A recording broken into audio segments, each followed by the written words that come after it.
What do you got, 2 pens? Sure, thanks. Thank you. Good evening. Welcome to the Selectmen's Meeting for November the 10th. It's now 7 o'clock.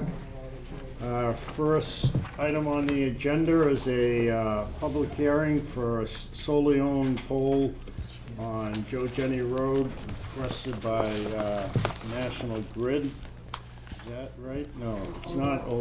It's Old Webster Road. Little typo there. I get a typo? All right, I'll read the public notice, public hearing notice. Under the provisions of General Laws of Mass, Chapter 166, and any additions or amendments thereto, please be advised that at their meeting of Tuesday, November 10th at 7 p.m. in the Town Hall, second floor meeting room at 325 Main Street, Oxford, the Oxford Board of Selectmen will consider a request to give National Grid Incorporated and Verizon New England Incorporated permission to install one jointly owned pole and 2 solely owned poles beginning at the point on Old Webster Road south, approximately 1,790 feet north of the center line of the intersection of the Dudley Town Line, and continuing approximately 1,816 feet and 1,840 feet in a northerly direction. If you have any questions, you can contact the Selectman's office at 508-987-6027. And with that, we have the gentleman from... Hi, I'm Javier Morales here with National Grid to request the permission to place 2 poles, as you mentioned, on Old Webster Road. It's for a service upgrade for IPG. Okay. Well, we have all the documentation showing the maps and all that. I'll open it up to the board. Any questions? I don't have any questions. I'd like to make a comment, though. Yes. IPG has been a very good company for Oxford, so I think it's, Yeah. well worth it. Very well stated. Yes, it has. Might, one quick comment. Yep. I came through for a petition a couple months ago Yes. for a pole up the road. There was a water line there, so you might want to, I think Sean Duvall is your DPW Yep. manager. It's on the same side of the road, so you might want to send it over for him to look at. We did. The water line's clear at this location? I asked him yesterday morning and he signed off on it, so, Okay, it doesn't run all the way down on that side of the road? well, I will ask him again. Yeah, that's fine, you can email me. Yeah. I just want to make sure, because it was like right on top of it on the other spot, and All right, it's not that far away from it. okay. All right. We'll make sure he gets that and Okay. checks that out first. Yeah, but in the meantime, it's approved. Okay, so I guess. no questions, and I'll entertain a motion to approve. I'll make a motion to approve the poll petition as written. I'll second. So we have a motion to approve in a second. Any questions, comments? Call for the vote. Yes. Yes. Yes. Yes. And I'll vote yes. That's 5 in affirmative. All right, great. Thanks a You're all lot. set. Have a good night. Thank you. And we'll make sure Sean Yeah. checks that out for you. Thank you. Thank you. He signed off on it. We have his approval. All right, second item is interview for a constable appointment. Mrs. Amy Lowry. Ms. Sorry. Hi, Hello, welcome. thank you for having me. Well, it's kind of our policy. We like to see who you are and stuff like that, so It's a pleasure. I know we've seen all your credentials through the chief, and I'll open it up to the board. Any questions or comments? There's a couple. Are you're a constable, obviously, in other towns? I am not. You're not. So this is your first run at it. Yes, it is. Yes, All right. You have a license to carry a firearm. I do. You intend to carry a firearm? Only when it's deemed necessary to do so. I mean, when would you think it's deemed necessary to do so? Any intel with weapons on property, I just plan on doing summary process serving, so if there was any intel with weapons on premises. Okay. I don't have nothing else. Anyone? Mr. Sad. Go ahead. Why did you choose Oxford for? You live in Reading. I have affiliations with other constables in the area. There's Steve Lapamato, who is Central Mass Constable Service. I also plan on doing business with another gentleman of statewide constable service in Auburn. Selectman Sad. You've already spoken to the chief. Yes, sir. Okay. As far as weapons are concerned, you understand that in order to carry a weapon in the order of serving a warrant, you must be properly trained with Yes, that sir. weapon, Yes, sir. certified with the Oxford Police Department. Okay. That's all I have. Great. Well, with that, I'll entertain a motion to grant her the appointment. I'll make that motion. I'll second the motion. We have a motion and a second. Any other comments? Call for the vote. Yes. Yes. Yes. Yes. And I'll vote yes. Thank you. Very good. Congratulations. Thank you, gentlemen. Thanks for Great coming. night. Thank you.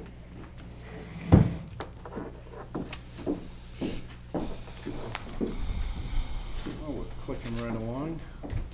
We got our next item on our agenda is a presentation regarding medical marijuana dispensary in North Oxford, or Oxford, really, I guess, by Patrick Johnson. He's the Chief Executive Officer for Mass Organic Therapy. Welcome, Patrick. Thank you, Mr. Chairman, members of the committee. Thank you for having me. As you mentioned, my name is Patrick Johnson. I'm the Chief Executive Officer for Mass Organic Therapy. We're one of the nonprofits applying for an RMD in the state of Massachusetts. I'm here today to introduce our group, give you a little bit of background about the regulations within Massachusetts, give you a little bit more information around medical marijuana as an alternative medicine to treat various ailments, and obviously answer any questions, concerns you might have. I do have a presentation I kind of want to just run through. This is what I'm hoping to cover. If you have any specific questions as we go, feel free to ask them, or if you want to wait to the end, I have no preference. So I'd like to just go over kind of who we are, the history of medical marijuana in Massachusetts, the mass regulations, some of the key things to kind of know, the state of medical marijuana in America, marijuana as a medicine, methods of consumption, touching upon the opiate problem, and then comparing medical marijuana versus opioids, and then the application process so far, kind of where do we stand. So with that said, as I mentioned, we're Mass Organic Therapy. We are a team of seasoned executives. We do have experience creating businesses in Massachusetts. We do have direct experience cultivating medical marijuana. And we have extensive experience running large indoor grow operations for produce, both in New England and in California. But our team are all based in Massachusetts right now. We have hired the consulting firm Verdure. It's a close personal friend of mine. Joseph Lasardi is the head of Verdure. He helped open the first medical marijuana dispensary on the East Coast. He was also instrumental in opening the first medical marijuana dispensary in Massachusetts. So he's done this twice before, and he's kind of part of our team as a consultant. We did receive the second highest score in the 2014 process, and we're now applying for 3 dispensaries as part of the 2015 process. And we are ultimately here today seeking a letter of non-opposition from the town of Oxford to move forward, and I'll explain a little bit more later on what that means.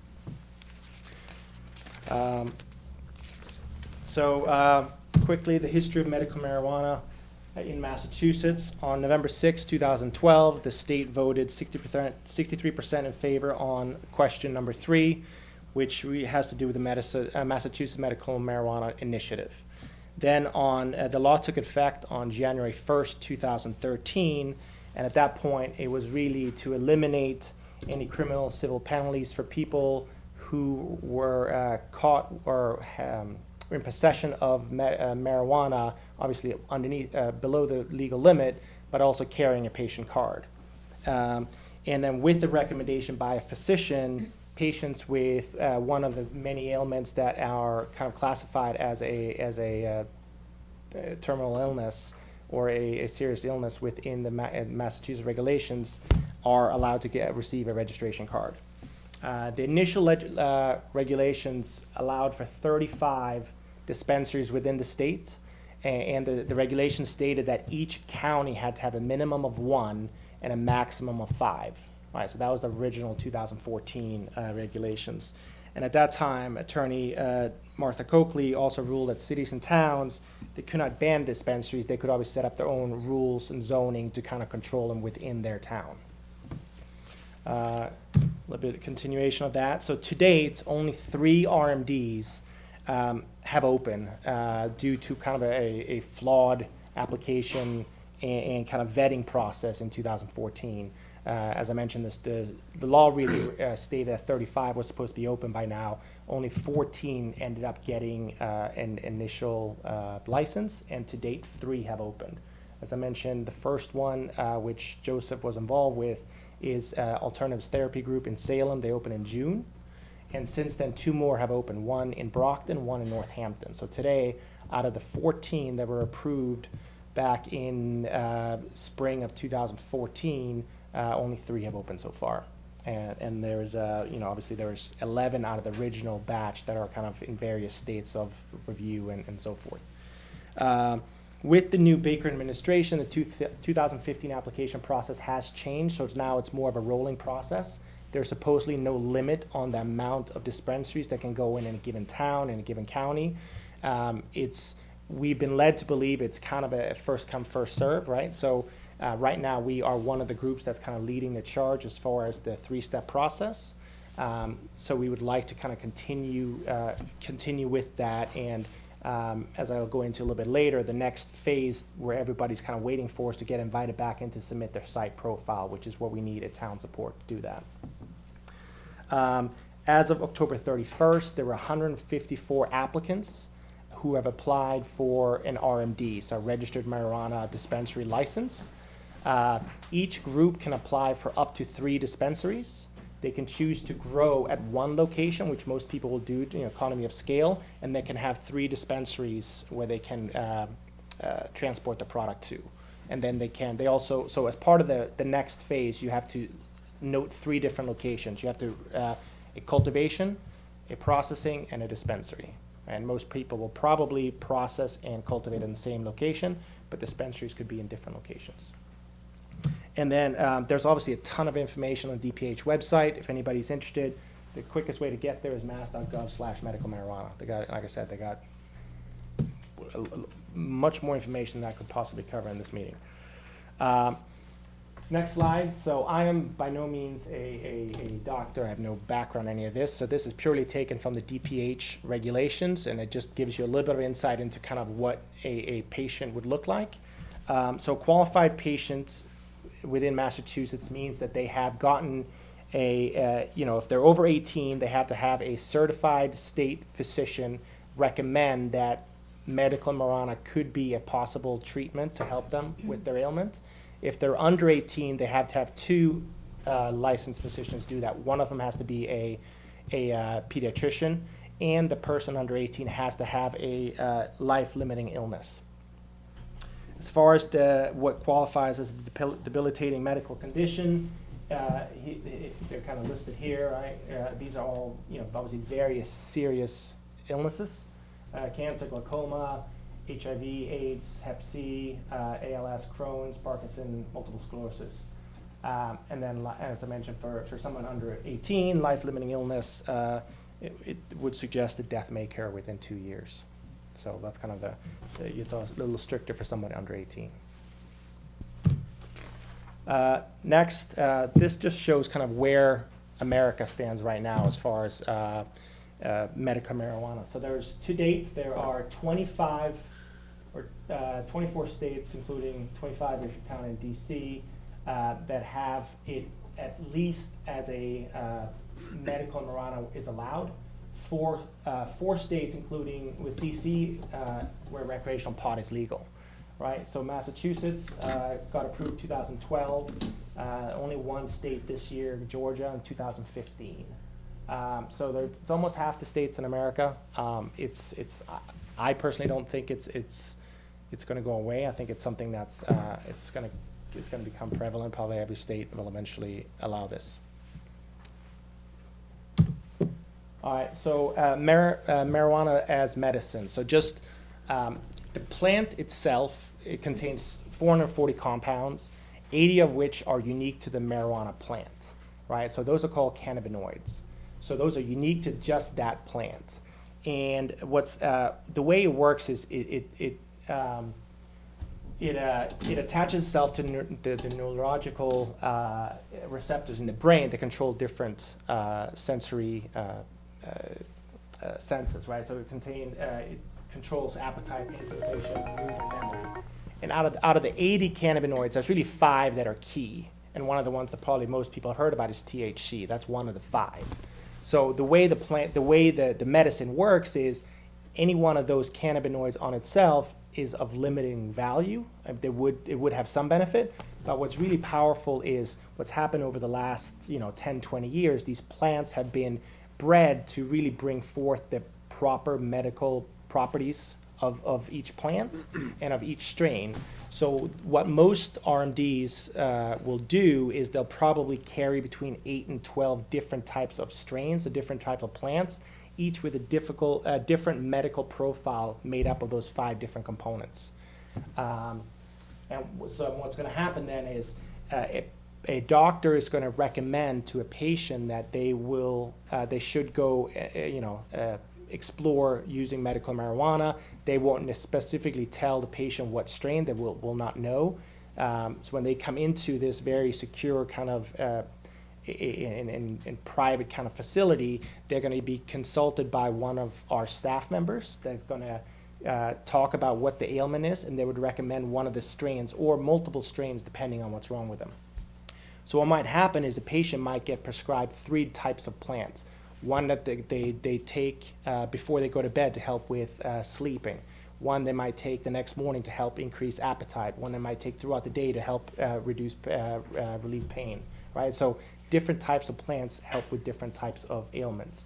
And what's recommended too is that the patients maintain a journal that they review with their doctor to see what worked, what didn't, and if they want to increase or decrease dosage of certain plants.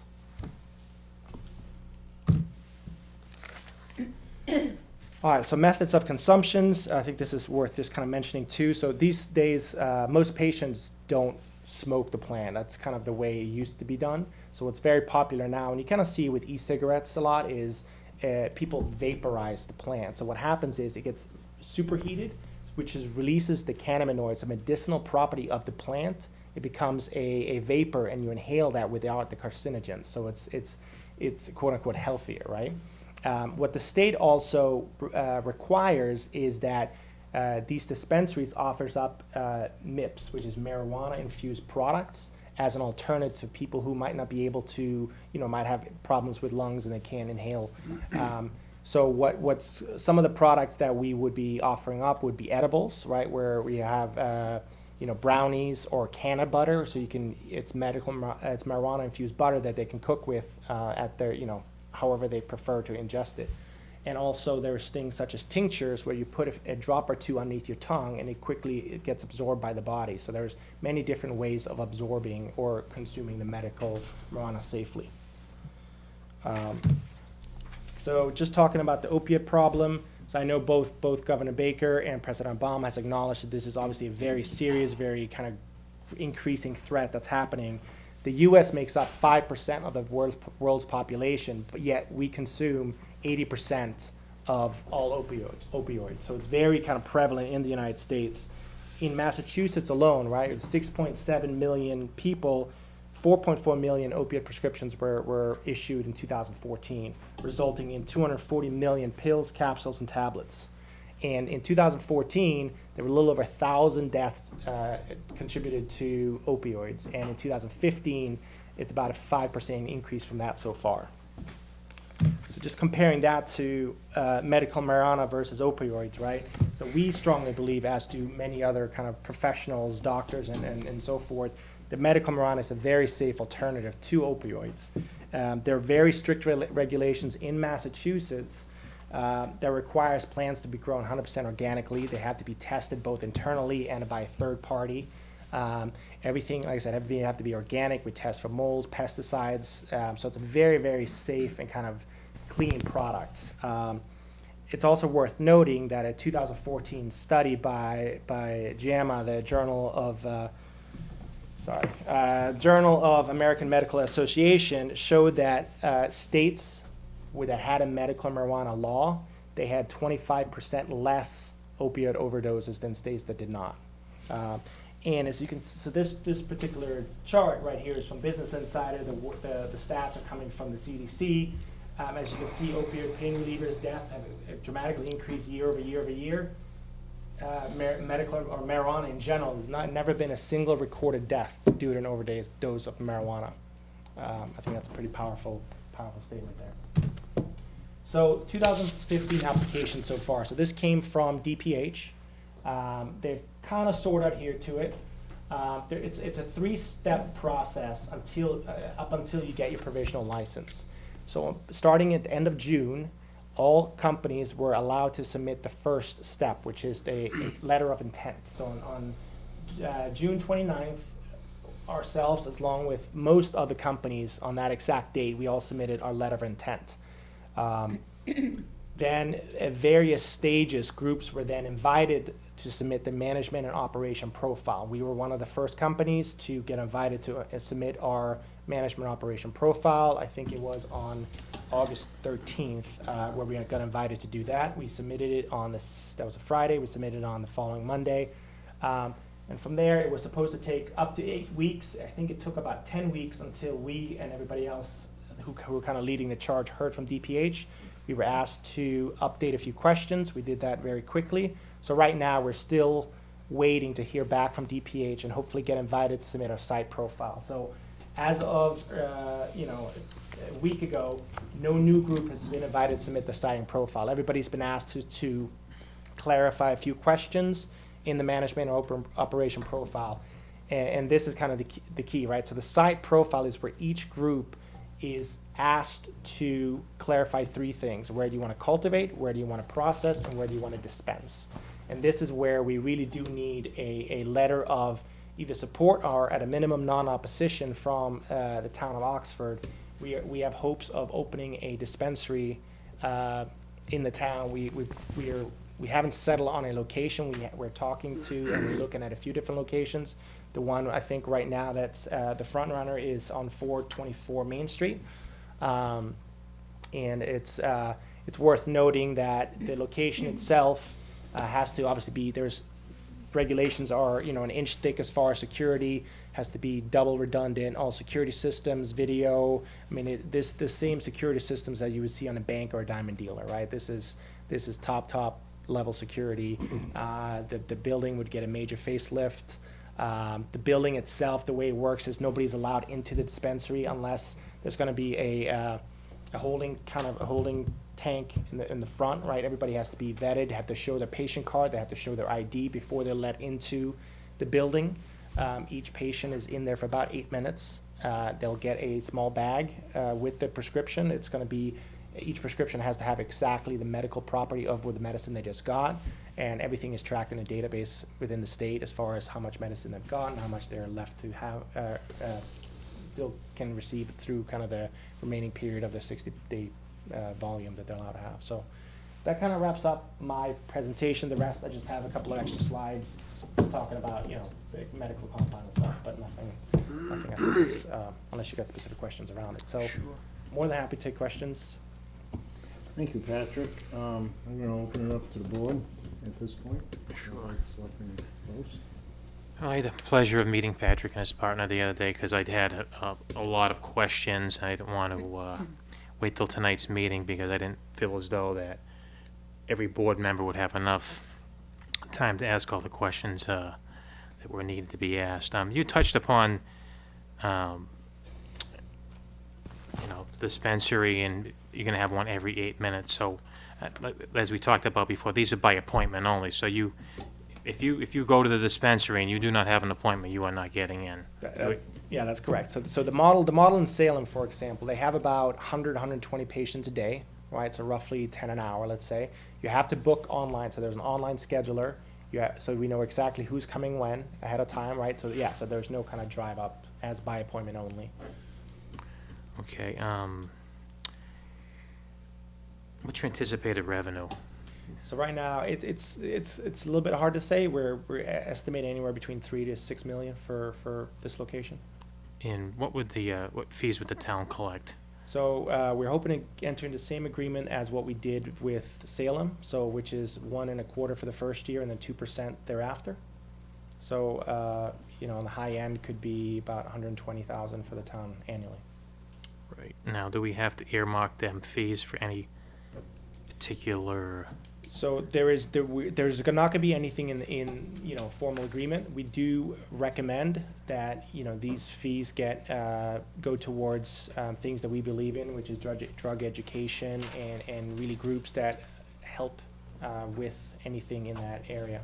But nothing's going to be formalized. But that's just our recommendation. That we did the same thing.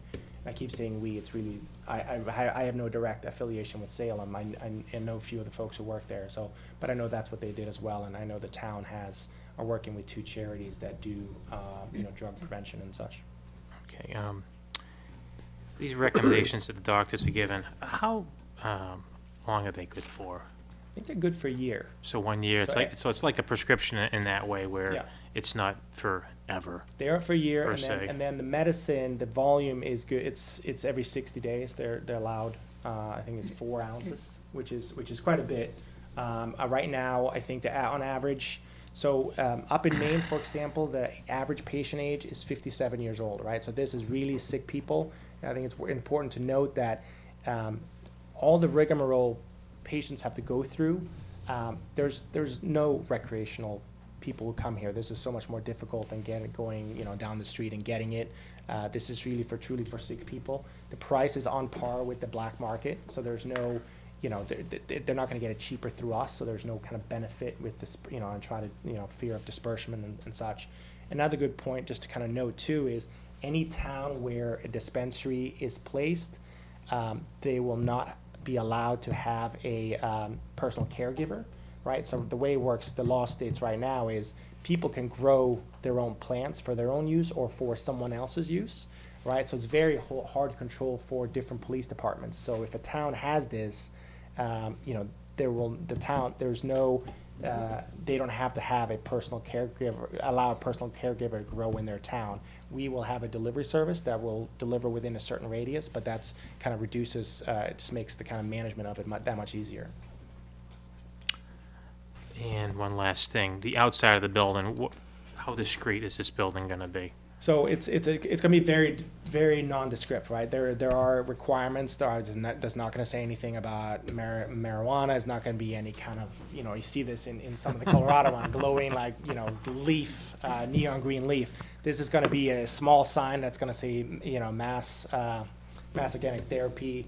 There's rules around how long it can be lit up during at night and so forth. It's going to be nondescript unless you know what's there. You will have no idea what's inside. As I had mentioned to you, I really do not have a problem with this concept. In my eyes, this is no different than someone going up a CVS pharmacy and getting whatever pain medication they may need. It's proven to be safe. It's proven to be effective. It's proven to be a viable option. It will bring revenue to the town. Hopefully we can use that revenue to fight the opioid problem that we're having currently. And understand, of course, we're just the first step in the process. You know that, and the people at home should know that. Just because, if this board says, yeah, great, it's there's a big road to go Yes, down of course. still at this point. You have to work extensively with the town, get all the permitting, and there's, as the prior, I think as his last slide shows, there's 2 more steps, right? The provisional certificate, there's 50 inspections that have to take place before we actually get a license. And just based on kind of the learning from Salem, these guys get inspected by DPH probably a couple times per week, right? And it's very, very stringent as far as cleanliness, safety, keeping patient records. Everything is very, very buttoned down. That's all I have, Mr. Chairman. Mahoda? Just a couple of things. I'm not really too familiar with this, at all. But what are the town's responsibilities as far as licensing and regulating your company? Is it mostly state, or is there anything? It's 100% the state. Obviously, we want to make sure we work within your your town, just from running a business within your town, but there's no real requirements from the town. I mean, we'd obviously work very closely with the police chief, the fire, board of health, make sure that everything is kind of up and up, but there's no burden on the town per se. All right. I don't know if it was in there at all, but could you discuss kind of the makeup of your company as far as members? Sure. And what their kind of credentials are? Yeah. So I'm Patrick Johnson. I've worked for large financial institutions. I'm currently doing that as well, as I have a full-time job right now. And I have started a startup in Boston that was successful. I have currently started a nonprofit that we got funding from Amazon Intel that launched in March of 2015. I've got experience with nonprofit. I'm also part of another nonprofit, a chamber of commerce based in Boston.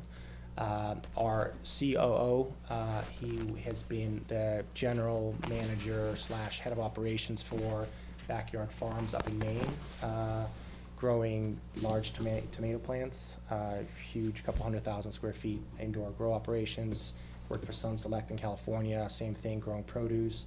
Our head of head of growing, he's currently working in Canada for a medical marijuana company in Canada, but he helped do the site map for Mr. Delahunt's medical marijuana application back in 2014. And he's also helped a second group in Massachusetts. So he's got direct experience cultivation.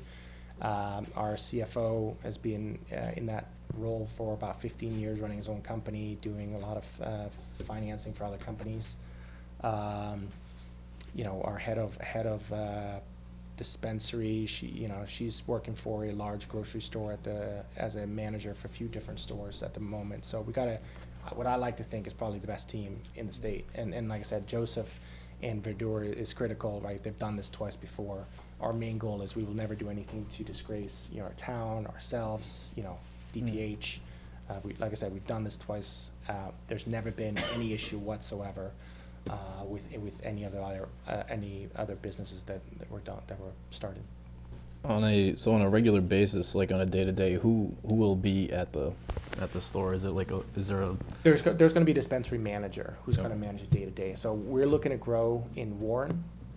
So the CO is probably going to be based mostly there, running the grow operations. We're going to have a dispensary manager managing all three, but we're also going to have a local kind of manager managing each dispensary, right? So like I said, we're hoping to do three, kind of spread out. We're looking to do one on the South Shore, one kind of up to 495, and then hopefully one in Oxford. But there's going to be a full-time manager there. It's worth noting too, we would be looking to hire 15 or so full-time jobs, full benefits, great pay, and we'd like to hire local, right? So I think that's another benefit to the town. Absolutely. All right. Thank you. All right. Mr. Brookings? Yes, I personally don't do drugs, but like I said, it's good. It should be good for Oxford because it's a law, so it has to go somewhere.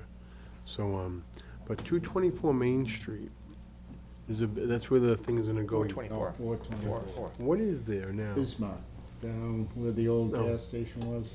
Right. So you're gonna have to take that down and remodel it, or what do you? No, the building's going to stay intact. The Bismarck is going to stay there. We would just completely give the building a facelift, redo the parking lot, put up probably 1 or 2 lights in the parking lot to keep it safe for patients at night. Just a whole new facade, and the inside obviously would be nice wooden floor. I mean, it's going to look very kind of upscale, like almost like a lobby of a hotel when you walk in. So you don't need a big building. You just need a. No, so this building I think is about 1,900 square feet. Ideally, be a little bit bigger, but it can make it work. So with the grow up is probably going to be 50,000 square feet. Yeah. But I think for a dispensary, anything above close to 2,000 to 4,000 square feet is probably ideal.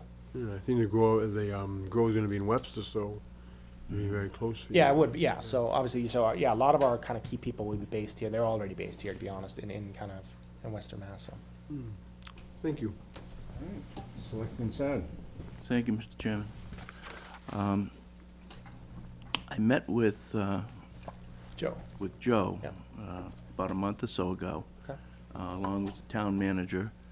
And so I am aware of this, and since that meeting, I have been doing a lot of research on my own about medical marijuana. And I have to say that I am a supporter of it. I think it has some benefits to not just the individuals who need the medical treatment, but it has benefits to people who are looking for jobs. It has benefits to the community in general. We have an opportunity to get a host agreement with you people, Definitely. which means we would have a contract, and I'm assuming the contract would probably be a 3 to 5 year contract. Is that correct? I don't know if there would be I mean, it'd kind of be perpetual, I think. I mean, I don't know if there'd be an end to it. I mean, maybe we renew it every 5 years or so, but I guess if we leave that could be negotiated, right? And would it be based on the increase in sales? It'd be based on the sales period, right? So if we, let's say we sell $5 million worth of product, you would get 2%, so that's 100,000. Okay, so there's no cap. If your business grows and you dispense, Yeah, no, we would love to More, see it grow and. we love would to- have an yeah. increase in our return as well. Yeah, and it's worth noting too is that we definitely plan on supporting many local charities above and beyond. That's kind of big to us, right? So I know in Salem already they've met with about 5 or 6 different charities that they're now donating to. So we'd like to do the same. And that has nothing to do with the host agreement. That's just something we'd want to do, being a nonprofit. And being a nonprofit, I don't know what the tax status is going to be, but I am concerned about the town getting its share of property taxes. So if an agreement would have to be made to make up, supposing as a nonprofit you don't have to pay taxes, and I don't know what the tax laws are, I'm not a tax attorney, but I just want to make sure that the town gets whatever the value of the property is in taxes. Yep. That we don't lose it because of your status as a nonprofit. I might be wrong on this, but I think this particular nonprofit, I do think we might be, we do have to pay property tax, I believe. What are you, a 5013C? Sorry, I'm drawing a blank. I don't know this answer. I can get back to you on that, All right. specifics if that's of concern. Okay. I also have a question regarding your nonprofit status as far as your payroll. Okay? Are people going to be getting paid in any different way than they would from a normal employee? They still will be taking employment taxes out, Yeah, the whole thing? everything, yeah. And like I said, full benefits, it would be like any normal company.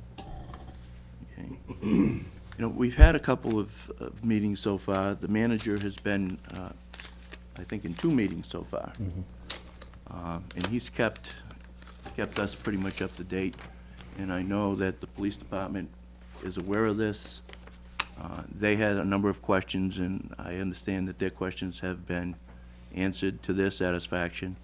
And also, the Board of Health, I believe the Board of Health was involved also, Mr. Yes, Manager? that's correct. Okay. I see nothing but positives for this. And, if we don't do it, another community in the area is going to take advantage of it. That's my personal opinion. And where the budgets are so tight right now, and we're looking for extra money, this is a way to get it. And I looked at the permitting process, and I would have to say, I don't know, but I would have to say that Massachusetts probably has one of the toughest permitting processes in the entire country. Yeah, I know. Because they had the opportunity to look at how other states have done this, and they have added to it. Yep. And that's why it is so complex. Yeah. So I feel comfortable with what I've read regarding the permitting process to ensure that the safeguards have been built into it. And I have the confidence in our police department and our town administration to make sure that Oxford is fully protected on this. So I have no qualms about supporting this, and I would make a motion that we approve a letter of non-opposition for this company. Second it. Okay, it's been moved in second. I'll second it for discussion. Obviously, the chairman hasn't spoken yet. Are you all set? Yes. Well, I also met with Patrick and his partner, I guess, and town manager. Lieutenant Sad was there, Terry from the Board of Health was there. We had a very good meeting. It was very informative. I've done a lot of research myself. I've also been surveying the town, talking to everybody I run into. I'm asking them questions, what do they think? And I have to say the general consensus at first is that no way. Okay, but then I explain a little bit more about how the system works. Like, for example, I don't think you touched on the fact that some of this marijuana is not, they take the hallucinogens out of it, so the THCs, I guess it's called, so that people aren't necessarily getting high. They're getting the medical benefit. And I know I was talking to my wife, because she has MS, and that's what she said. She said, I don't want to get high, but, you know, it's the medical benefit.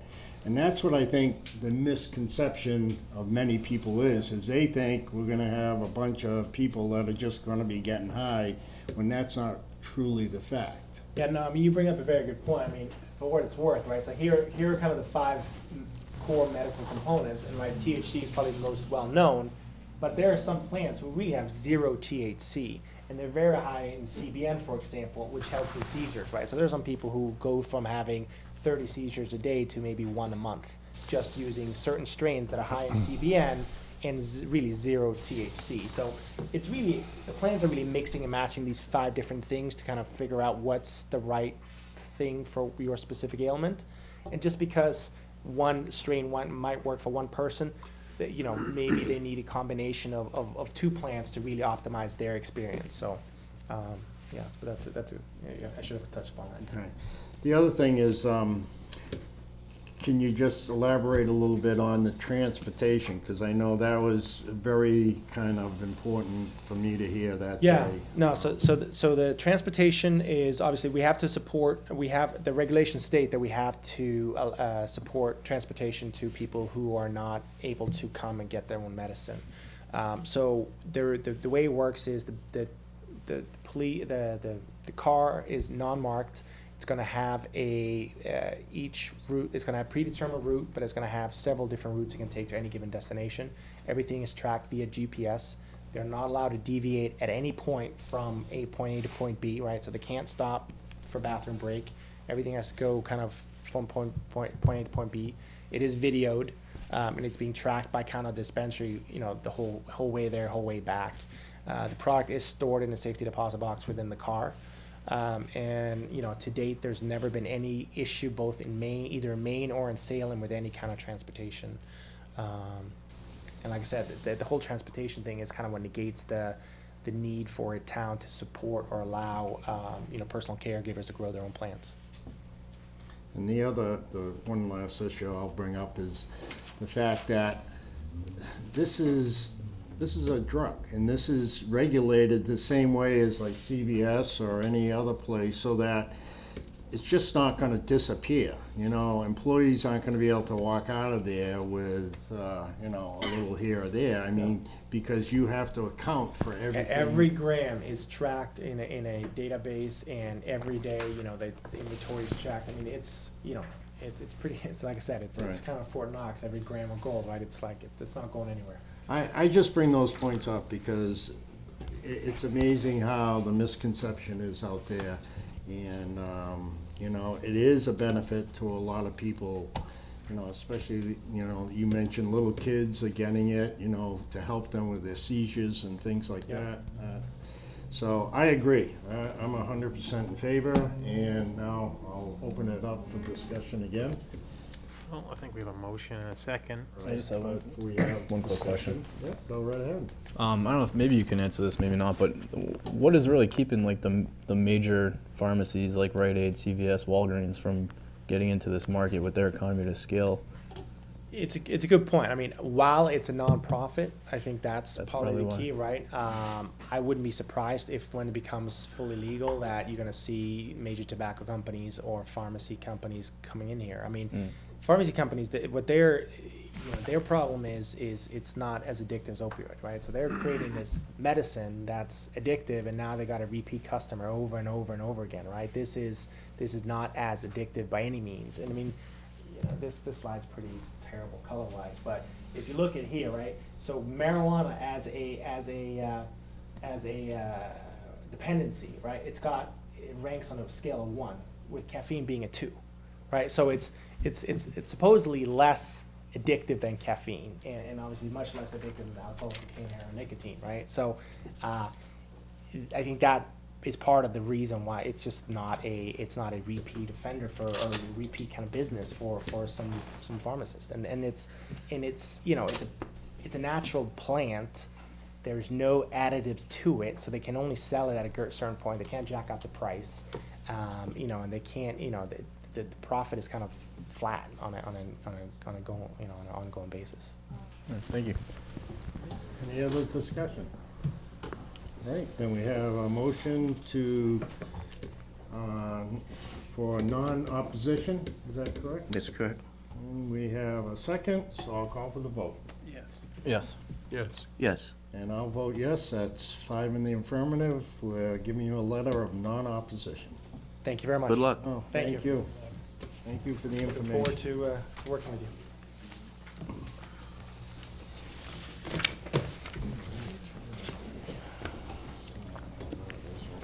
All right, a little behind, but that's all right. We have interview for a cultural council appointment. Our applicant is Sarah Rolnick. Rolnick, yes. Hello. Good evening, thank you for coming. Yes, thanks for having me.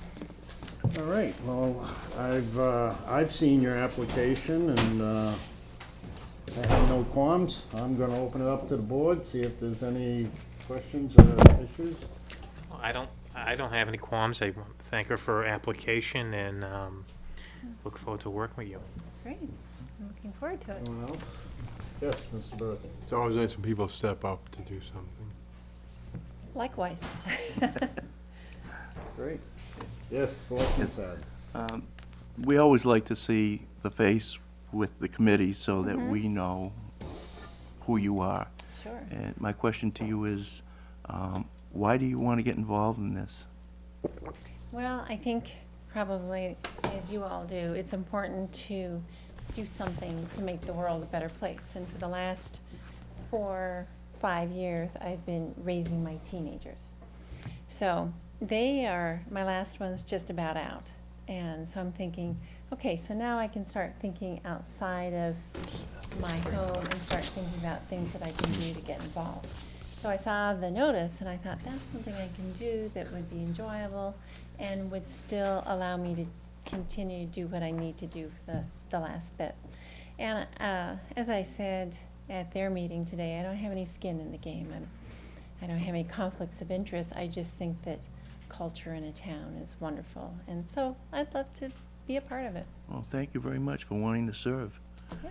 Wish there were more people like you that would come forward and fill some of these Gosh, I'll let positions we them have. know. I put the word out about the rec Yeah. committee. Great, that's good. So I- Well, with that, I'll entertain a motion that we appoint this lady to that position. I'll make a motion that we appoint Mrs. Rolnick, is it? Am I saying that right? Rolnick, yes. Rolnick, okay, to the Cultural Council. I'll second. A motion and a second. Any other comments? Call for the vote. Yes. Yes. Yes. Yes. And I'll say yes, and thank you very much. Thank you very much. Thank you very much. Thank Have a you. nice evening. Thank you.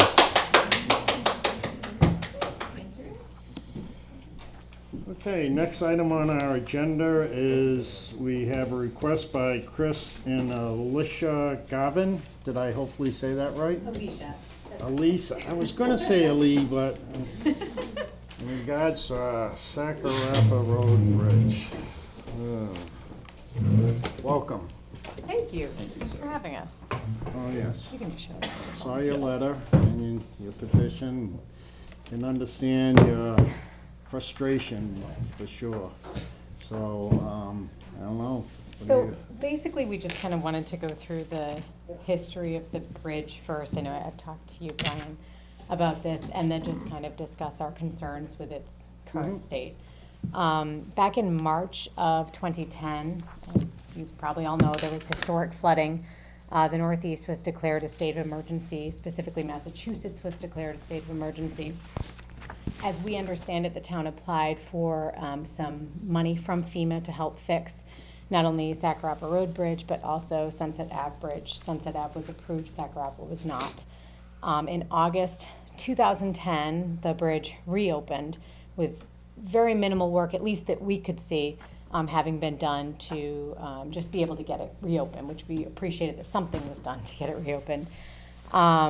We were told some of the obstacles to repairing it was that it was determined it was a historic bridge, and that there were some concerns about accessing it to fix it through Joe Mulvey's property, which abuts the bridge area. So at that point, the bridge was left as is, and we watched, as there was no weight limit on the bridge. Garbage trucks, public works vehicles, FedEx, UPS trucks, buses, all had access to it.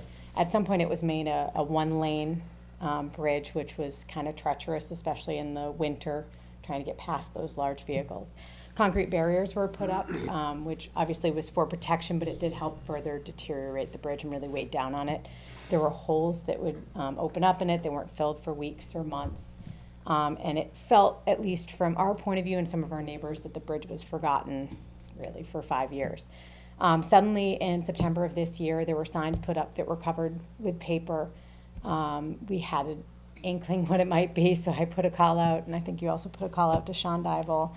And he kind of explained what the situation was, that they were going to be closing it down shortly. We were a little frustrated that we weren't given any notice, especially just the people in that area. It could have been just a simple note dropped in all our mailboxes. It's in one section. We had been in contact with Sean throughout the 5 years, so Yeah. no communication was like a little disheartening. Yeah. So, and then he said there was going to be a reverse call to people who had landline phones, which I don't know any of our neighbors who have landline phones. So we just kind of felt like we weren't warned about this. There were 4 barriers that were put up, 2 on each side, like a half barrier and then a full on each side. One of the barriers was put up directly across from our next door neighbor's house. It had to be moved further back, but it's still really across from their driveway. The concern now is already leaves, sticks, branches have piled up in that area. The street sweeper was out there the other day. It came and just turned around, didn't really clean up that area. I understand there's minimal traffic there now, but it is building up. Thanks. So these are some of the pictures of some of the bridge. So it's concerning with winter coming. I mean, I hope it's not as bad as last year. I really hope it's not as bad. But if it's even a fraction of what we had last year, the concern is plowing. How will a plow get by that half barrier to plow out that area for the people who do live? There's, 2 houses that live beyond that. There's always school buses turn around on our road. So, it's already like a tight squeeze, and they took down a tree so they could actually get turned around because they couldn't go straight any further. So, like bigger trucks, like you're saying, are going to be like a major issue. And the traffic is also a concern, obviously, that we can no longer go that way. So, Sutton, Northbridge, that area is kind of cut off. You have to go through the updated traffic signal at Sutton Ave, which has increased traffic now with the increased business, which is good. We love the businesses. But the traffic signal and the way it's currently set up leaves something to be desired. It's quite slow. It's, individual on each side, which I'm sure you guys have driven through there. It can be quite slow, but on our side, if you don't stop exactly on that bicycle, you lose the light completely. So there have been times we sat behind a FedEx truck the other day for 5 light cycles, and then there's people getting frustrated, and it's kind of a mess. And I talked to Brian about this, and he said that that is something that's on the radar that is going to be adjusted. But when you're already dealing with the added traffic from coming in that direction, there's a church up there, a school up there. So especially on those times, Sunday mornings, weekday mornings and afternoons when the parents are coming in, it's quite a backup. So as I said, when I talked to Brian, he kind of gave me the lowdown of what some of the options may be, that it could potentially make it onto the May town meeting for a vote. And that it was looking like it was going to cost somewhere in the neighborhood of $600,000 to $700,000, which sounds quite high. And I don't know if there are any other options that we could explore to try to fix it or try to make some sort of access out. A weight limit, you know. Something, yeah, because, and specifically, I don't know if any of you have any sort of insight into what specifically makes it a historic bridge and why it has that designation, because I think that's what. Added expense, yeah. Yeah, what I think is adding the expense, and I think is a concern of ours, is that seems to be kind of what's holding us up to getting it fixed, whereas Sunset Ave got fixed back in 2010. So thank you for hearing us out. If there's any questions. And selfishly, every morning I take my son to preschool after working till 1 in the morning, and I'm added 4 miles on my trip out to Northbridge. You know, if maybe with a little bit of warning, we might have looked at a preschool on this side of Ox. You know, selfishly, sorry. The historic designation may actually help it get funded in the future, as opposed to not. One of the sources of funding that we're looking at for that project takes care of things that are historical in nature, whereas we wouldn't be able to use it if it weren't. So, Right. Do you know how much of that funding, if we got that, would be, how much of the bridge would be able to be funded by that, and how much taxpayers would have to? So taxpayers would provide that funding. It would be a surcharge on your property tax bill. It wouldn't raise enough money in any one year, but what you can do is you can borrow against the revenue stream and then use the revenue stream to pay the debt service off. Is there anything that the neighbors can do or the community can do to try to push this issue, or to try to, I guess, find a workable solution? You can draw up a petition and bring it to town meeting, I guess. Try to get it funded in that way. Yeah, and when I say town meeting, actually I'm referring to the next ballot election in May. With the Community Preservation Act passed this town meeting, and the presumption is that, the discussion is whether to put it on in May, or whether there's other things that could happen in May that would interfere with its ultimate passage, and that's something that we'll have to take a close look at in March. This is one of those projects that comes from Chapter 90. We could also use Chapter 90 money. There's already a few big things in the hopper that people have petitioned for us to use Chapter 90 for. Right, which has been reduced by the state, which is kind of one of the reasons why a decision, I think, had to be made, which bridge gets done first, and having the loopholes of the historic. And I can't speak for not probably being aware of it. I know we published it on Access. We announced it many a time here at the Selectmen's Meeting. I personally took a ride down there to look at this, just to see, and it's a scary thing. It's when you see that. It's the old stone type of, the water goes under just through the stones, and you say, wow, how did this ever stay up? So, and I can agree with you. Probably having those large trucks go across have not helped at all. Plowing is something I will ask Sean about, and I will personally get back to you on that. I think if buses are turning around there, they're gonna be able to plow it and turn their vehicles around there. I'm sure. But around the barrier even, because the bus I don't doesn't think turn that's around. gonna get touched, would be my guess. My And guess, I've been told by the school department that the buses are actually turning around at Lovett and Saparappa. Oh, really? And I can confirm whether that's correct or not, but we They're- had a, Point we had a Shores. discussion with Yeah. FinCom about that back in the fall, and the business manager at the time had assured me that they were not going down that stretch of road, so I can follow up on that. 7:24 each morning. Okay. They honk the horn. They honk the horn and they turn No. around. Is it the I mean- short bus or the big bus? It's a big bus. It's the big bus, all Yeah, right. which is why they had to take the tree down, which was smart. Yeah. but I mean, looking at those barriers, you can't get around those barriers. A vehicle can't This get is the around. main one. This is, Right, and then you yeah, have if you the, go up the hill, I think there's more pictures on if you phone, go but up the hill though, it's- you got the yeah. two barriers here, and then you got a Exactly. one. So they're not gonna get around those two, and I So, didn't see, so. What are the people who live there supposed to do? Well, they'll be plowing the road down to that bridge, but there's nobody in between those barriers, is there? I Yep. didn't see. Yeah, there's two houses. There's a barrier right across from Our next door the neighbor's next door house. neighbor, yeah.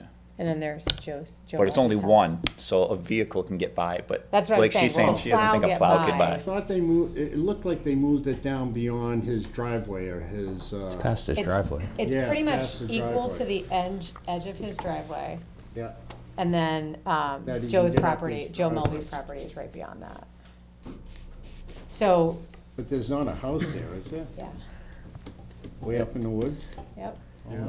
He puts a chain But- across his property? How do you, Wow. how do you get there? Because the circular part of his property kind of wraps all the way down to, I think, this side of the No, it's up on the hill. bridge. Okay. Yeah, it's up on Okay, the so that's hill. from the opposite Yeah. direction. Yeah, that's the other way, sorry. Okay. yeah. I mean, Yeah, That's sorry, coming that's- off of Sutton Ave, yeah. I mean, when I went down there today, the barrier, if this is his road, the barrier was here, so he could get up his road, no problem as far as I was concerned. Cars can get up there, that's what I'm wondering, will plows go up there? Because so far, like, the street sweeper didn't go up there, so this is from a couple weeks ago, but you can kind of see the leaves piled up there as you Yeah, start going yeah. up the hill. That's what you see all in between those two But that's the barriers. direction of Lovett Road. Nope. Well, yes, Yeah, yes, when yes, I'm yes. looking at It it, is, going to yeah, Lovett and those Road. are the houses we're talking about. I'm not talking about the houses okay. towards, I didn't go- towards Sutton Ave, I'm sorry. So this is the bridge looking Yeah. up at where those two houses are that are kind of trapped in between, where the barriers are. I mean, it's mostly the Oh, there's property, another but- barrier up the road? Yes, it's like a half barrier. So there's 4 barriers. Well, There's there'll 2 be, full after that barriers. one, See, I come there'll in- be 2, Yeah, and then after that will be a half. you're right, yeah, so it's actually really. And it's small. exactly on the I didn't come that same. way, I came from The other Sutton side. Ave way and then walked Yeah, down. it's just, the concern is how do you plow that? I mean, there's people who live there. See, I don't understand the reason for the other barriers. Well, I think To keep people out to of keep it. people from going down there where they can't turn around is able. So I Yeah. know we have one of our private contractors that does this stretch, so it's probably a smaller truck, so the half barrier was probably put Okay. there to deter traffic from going all the way down and then getting stuck and not being able to turn around, or to try and turn around on Joe okay. Mulvey's property, which gets them upset and generates phone calls. So I'm thinking okay. that's, the Yeah. backstory. And I also know, before we shut this down, some of the Jersey barriers were like cantilevered over the Right. side. They And, were. and I think we really dodged a bullet in terms of timing by pulling them back, because we found that there was almost nothing that they There were were holes underneath standing it. on. I All mean, right, they had quite that's- eroded. That side on the left-hand side, as we're looking at this picture, what is It's holding that extremely up is dangerous. amazing. I know. Because you're right, so. It's No, been it's- untouched for 5.5 years, besides like filling of the cracks, really. Yeah, But and the that one thing- is a hole right there filled with leaves. There really was nothing we could do to repair it that would help, because it just. It needs a was full- just- Yes, it needs a full, Yeah. and that's, So basically, so. and this is basically what Brian had said, is our best bet is to keep in touch with the finance committee and see if it makes sense to get it on Yes. the Very town meeting good. ballot in May. Yeah, Mhm. That's true. I think so. And that's, squeaky wheel gets the grease, so, if the neighbors are really concerned, that's the greatest way to go about it. And, it's a good possibility, because the town, we just don't have the money, and that's, Understood. Can the dispensary money go towards funding? Very well could, yes, Okay. yes. If I had- Because That as can you only go heard, towards- as If it he were up to said- me, it would fund as road he- resurfacing. as he I don't know said, how you close that gets we to can't, you know, Yeah. say where that stopping money drug goes. addiction. That is, but that's a long ways away. I think. Yeah. We hope to get this fixed before that, don't we? You know? Yeah. Chairman, Yes. I'm sorry. there are some beautiful houses on that road, because I used to live on Dana Road. Okay. So I was, when I had to go to Whitensville and stuff on Yeah. Sutton Ave, and the one with the train tracks, that little log cabin, they're Yep. beautiful. Yep. I haven't been down there since they closed the road, so. Yeah. See, a lot of them are, okay with it. We Yeah. we It kind of reduces the we traffic, kind of yeah. picked our location because my in-laws live in Sutton. Which He makes goes to sense. school there, and it's like, it was great. It was awesome. And then Yeah. this is really unfortunate, and the years upon years, and I understand everything's a process, but when does We the just wanna process know- begin? Yeah, we just want to know how to make the process work. That's it. We don't want to work against you, we want to work Right. with you to make it work, basically. I mean, that to me would be a great Okay. way to, yes, Selectman Sad. No, go ahead, finish.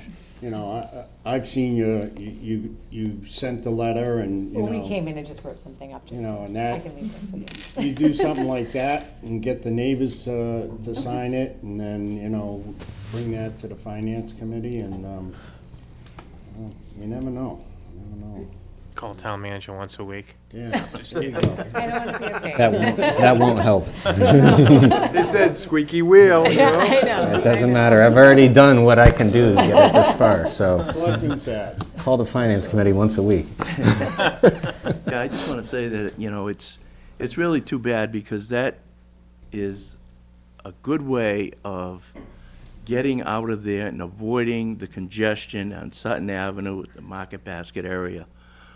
It's like a safety valve for those people. And that was something that we had discussed when we were originally putting in the lights there at Market Basket. What impact that neighborhood was going to have. And sure enough, it's coming to bite us now. And unfortunately, we don't have the money to do it, but you just have to stay on it. I really feel bad that you weren't notified that that road was going to be closed. There is no excuse for that. And I'm hoping that the town manager would convey that to the DPW. I mean, a little bit of courtesy to the people that live there should have been exercised. Just a And- flyer or something would have Yes, been great. absolutely. Because I can't. Or knock on your door. Yeah, I mean, I had to No, leave work I- early to make it here. We both work in Boston. So we would love to be more involved every time there's a meeting, but it just When it's we've tough. done things in certain areas of the town, back, I can remember we had a program, and maybe it ought to be reinstituted, a walk and talk. Whenever there was something that affected the neighborhood, we would send the police department and whatever department was involved in that project would walk door to door to get feedback from the neighbors, to inform them what's going on, what would they like to see happen. And we haven't utilized that walk and talk program for a long time, and I would like to see that come back, because this is a good example where we could have gotten on this and got better relations with the neighbors by doing so. But I really feel that this is something that should not be put on the back burner. If we can find the funding to do it, if the town meeting is the way to do it, now that we have the new program that we just voted in, we may have some money available. I don't think we'd have enough to do the entire project. But at least it gives us an opportunity to explore other avenues of getting the funding, and that's where the finance committee comes in. They know what's available as far as funding is concerned. They can make recommendations for the town meeting. That area has grown dramatically. Two more houses are going up. Yeah, I know. There's 2 more houses going up, and there's also, the church has expanded. Yes. I mean, they just keep growing up there. They have all kinds of programs going on up there. And it's just, the traffic is just crazy up there, especially on the weekend. Yes. So I know what you're going through, and I sympathize with you, but please bear with us, because it's nothing that we can do right away. But please know that we support you. We know that it's a problem. And I certainly would support it if it goes to town meeting, because I think you've suffered long enough for that problem for many, many years up there. And I think we're going to have future problems as well with the dam as well.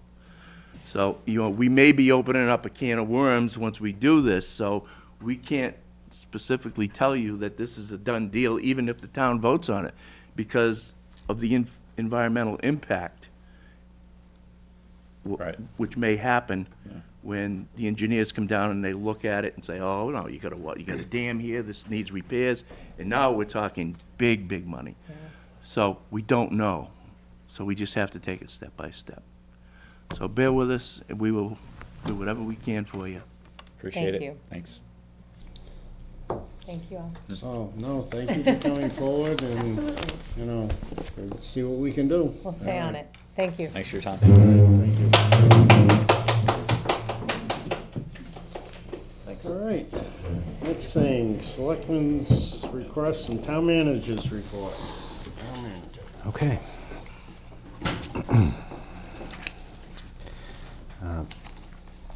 Based on our last meeting where you guys approved submitting a grant application for a regional dispatch, we have submitted that application this week. There'll be a working group of managers, administrators, police chiefs, and fire chiefs from the 4 communities that'll be meeting on a monthly basis once the grant is awarded to work out the details of potential consolidation. It's time to act on our winter parking ban, so I'd request that the board vote to set the winter parking ban from Tuesday, December 1st, 2015 through Friday, April 1st, 2016. On-street parking is prohibited between the hours of 11 p.m. and 6 a.m. The parking ban will also take effect when there is accumulation of 3 or more inches of snow during the day or night. 15-minute parking is allowed for postal and package delivery. I'll entertain a motion. I will make that motion. One second.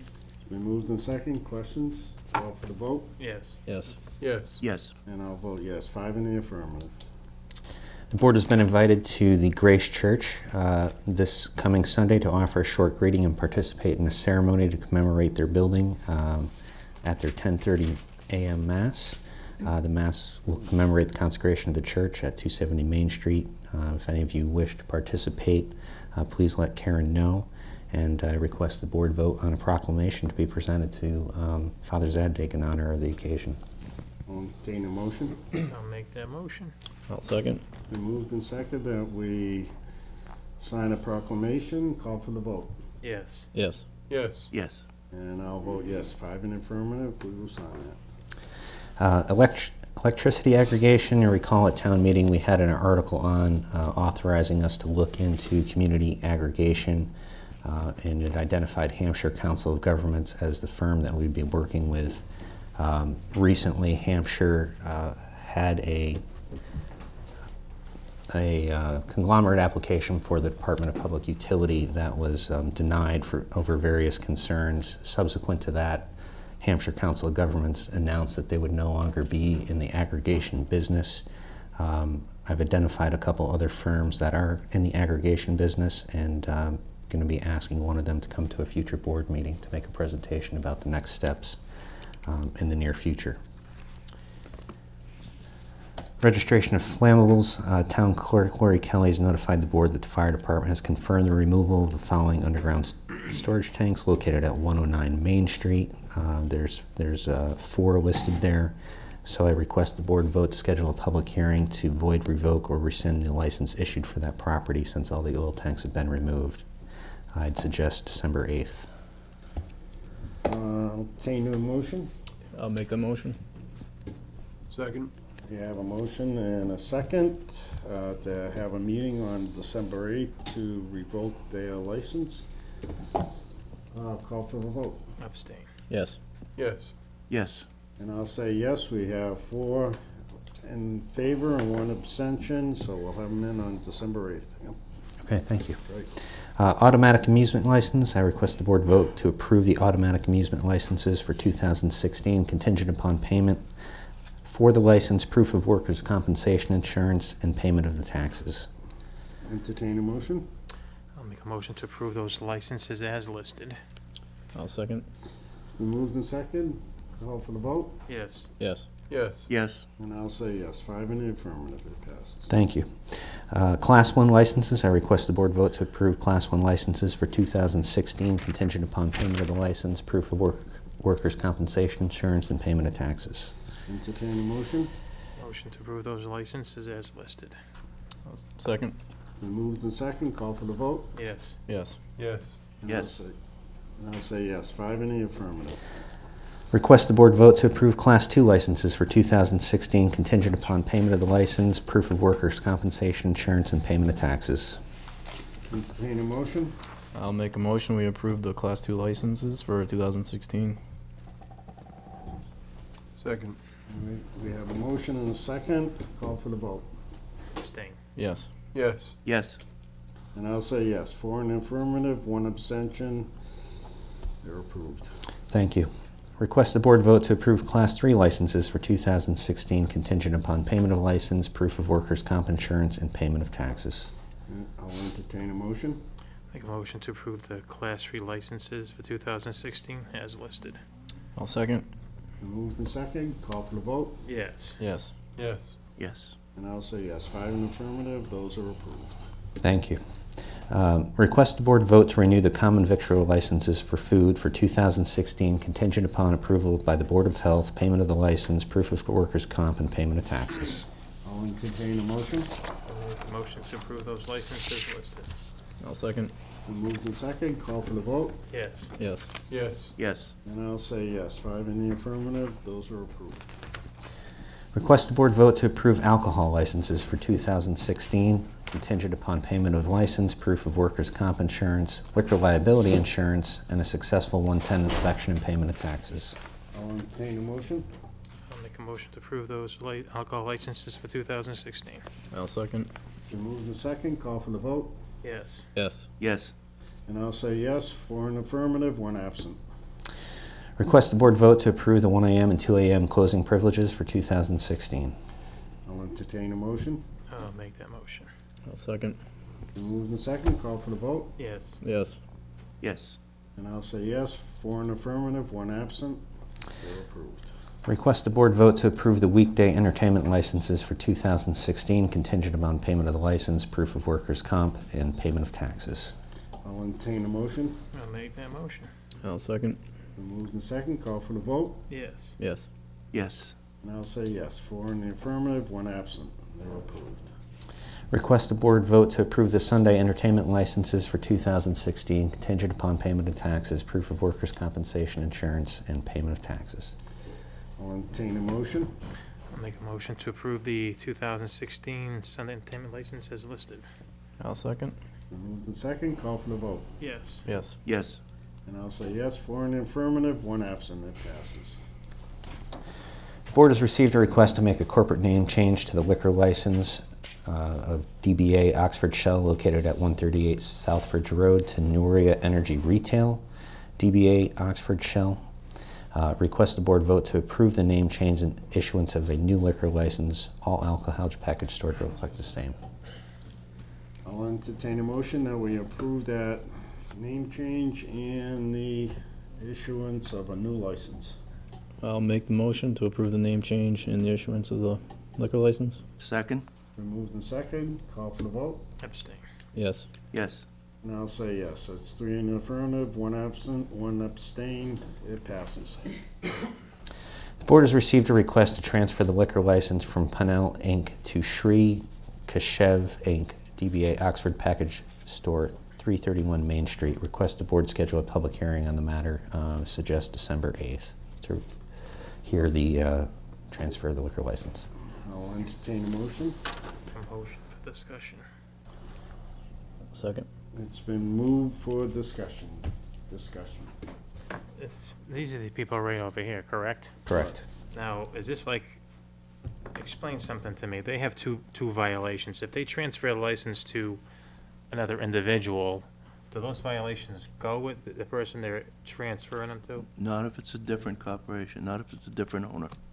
So let me ask you a So if they're question. selling the license and someone else is taking it over, they get a clean slate, they start from scratch. Right, but I mean, is this person a family member, or? I don't know. My only concern about this, and I know. is this one of these deals where, you know, hey, we got 2 strikes against us, we're not all that great with our checking people, we know number 3's coming down the road, let's get a reset here. I haven't And- even seen the paperwork on this yet. No, I hear you. Yeah. So just, But no, it's a good Something- observation, and I'm thinking the same thing. Yeah. Because we've had so many problems with this the seems- ownership there. I mean, I think those are the questions you asked during the hearing Right. process. Yeah. Absolutely, Yeah. but just to put it Yeah, out there no, for I thought. hear you. That's very good point, very good point. All right, any other discussions? I'll call for the vote, Yes. Yes. Yes. and I'll vote yes. We will see them on December 8th. Request the board vote to approve the meeting minutes of October 16th, 2015. All members were present. Entertain a motion to approve. I'll make that motion. I'll second. It's been moved and second, call for the vote, Yes. Yes. Yes. and I'll say yes, 4 in the affirmative, 1 absent. Last week, I sent you guys proposed revisions to our retiree health insurance eligibility policy.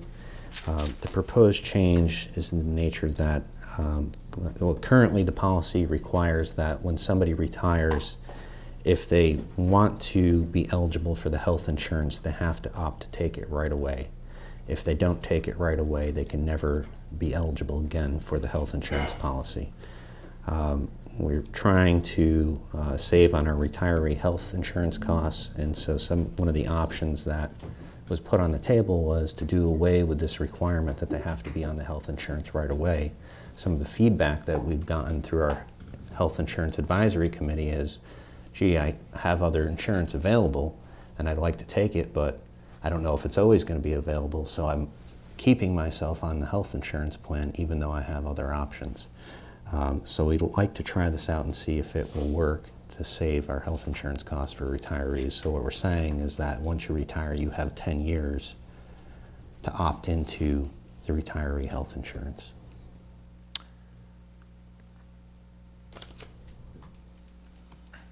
Okay. I guess we need a motion. and then we can- Entertain, I have, well, yeah, good. question, I don't know if you want to Yeah. make the motion first, or? Yeah, I'll entertain a motion that we approve. I'll make a motion for discussion. We move for discussion, I'll second. and we've got a second. Discussion, Selectman Sad. Yeah, I guess I'd like to know more about this, because I can't understand why someone would want to keep 2 insurance companies going. You know what I mean?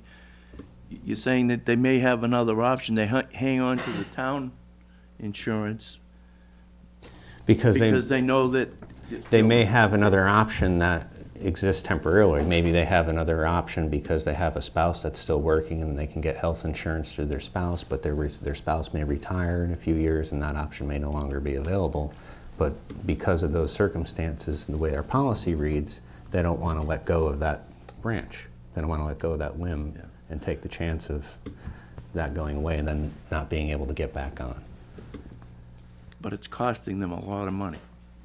A lot of money. It could be. I've seen town employees, retirees, come in, and I've been in the office when they come in with a check, like $600 or $700 to pay their share. Is it $700 now? It's more now. Yeah, I mean, The if last time I saw someone come in, they handed over a check for $700 and some change. And they do that every month. They walk the check in order to keep that insurance, because when you retire, the town only picks up 50% of your health costs. So that's a pretty expensive proposition to hang on to the option to have town insurance if you're paying that kind of money every month. Absolutely. So, I don't know. All right, Selectman Bose? I mean, to Selectman Sad's point, I mean, if you're looking at a family plan, and I want to say around, it's like 25 now for a family plan. We're Some of them are, yeah. So, I mean, so quick math, $12,000, that's $1,000 a month. I don't know if I'm holding on to insurance for $1,000 a month. If you can go private sector, and get a family plan for pretty much that same $1,000 for the most part. Maybe it's not as good as the plan that we have in town. And just so people understand, this is the insurance that it handles that window between your eligible retirement as a town employee and the time you're eligible to go on Medicare. Unless you were a town employee before Medicare. That's very, we probably only have 1 or 2 people that work for the town that fall in, but, and if you're going out 10 years, you're pretty much going out pretty much that whole window, are you not? You are. So, I don't know. I mean, I would like to think about this a little bit more and get some more information, because I'm not really sure that this is a, I don't know that this is gonna cost, save us any money. I really don't. Yeah, I'd like to see some hard figures on the cost savings for the town. And I certainly don't want to hurt the retirees either. I mean, that's the last thing I would want to see happen after someone gives 20 or 30 years of service to the community and they have to be hurt by whatever decision we make. So I think it warrants a little bit more investigation, maybe number of employees that may be involved to give us hard facts. How many does it really affect? Well, even if it only affects 1, it's to be heard that 1. Yeah, well, what's the savings? We don't know what the savings is. Yeah, what is the savings? Is there a savings to the individual, to the town, to both? That's what I'd like to know. Well, You know, our 'cause what's the sense of retiree- even changing Yeah. it if there's no advantage to changing it? Our retiree health insurance is not as expensive as the health insurance we provide our active employees.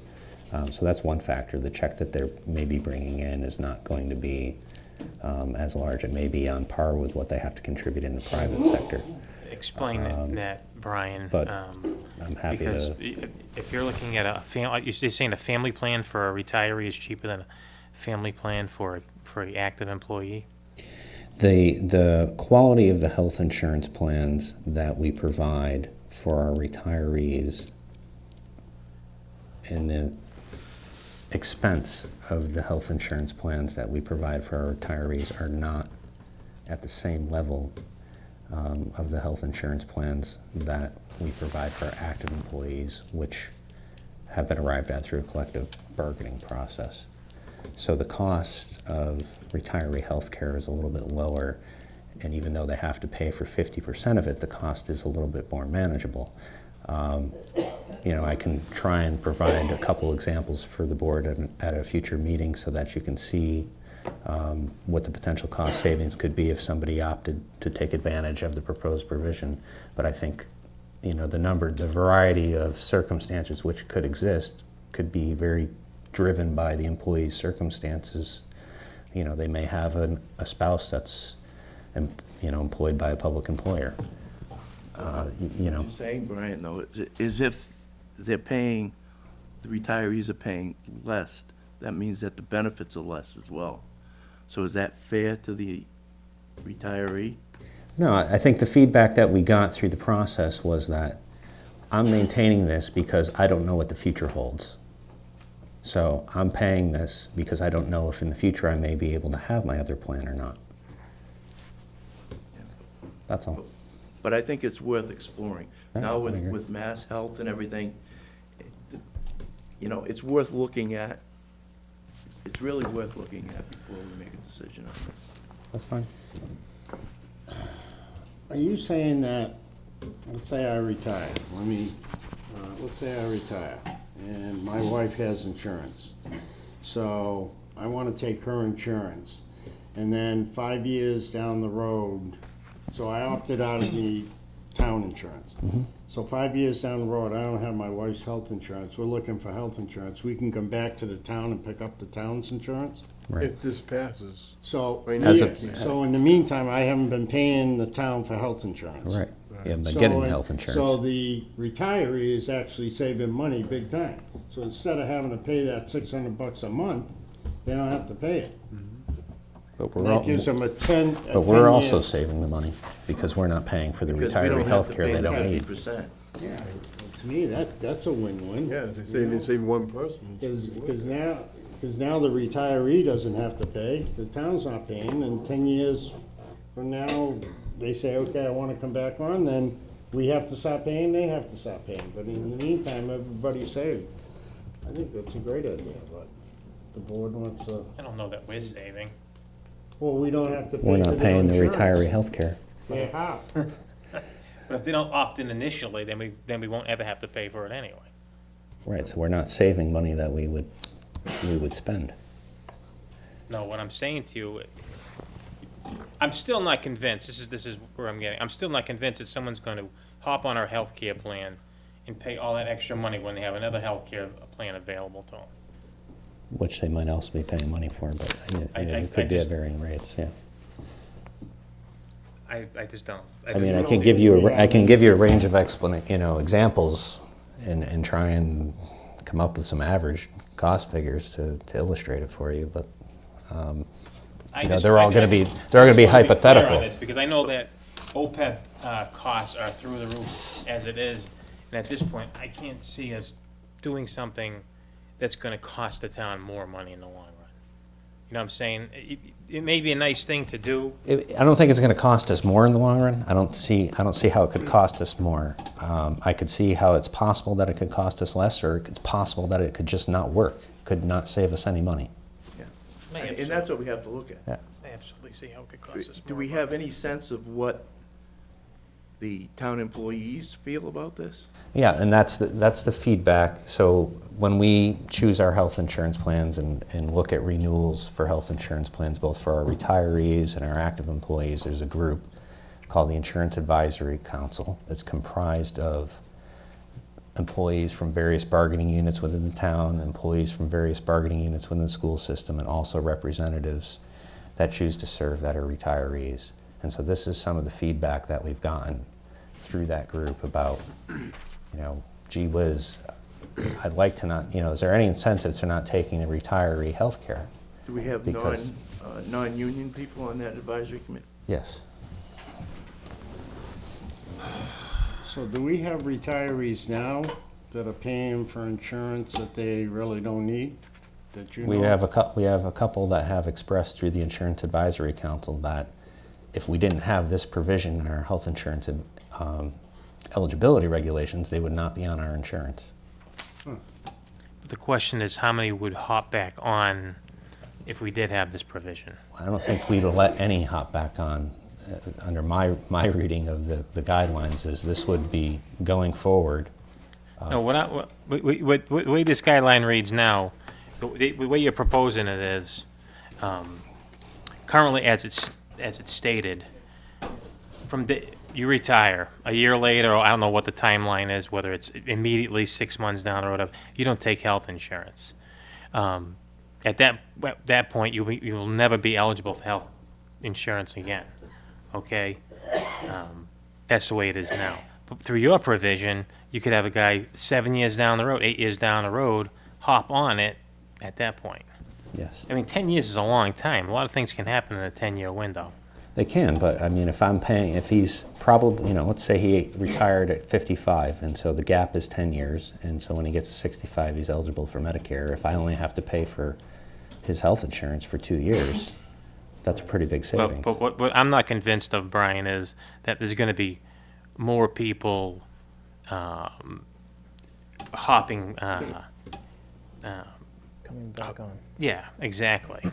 I'm just not. I'm not convinced of this. I mean, I would have to see some type of additional study done or whatever. Give me some. Well, it's facts. it was not my intention or interpretation of the policy that people would be allowed to hop back on, and I'm happy. That's the I'm way happy it- to but make that's that the way mo- it reads happy to to me. make it more clear, if that's the case.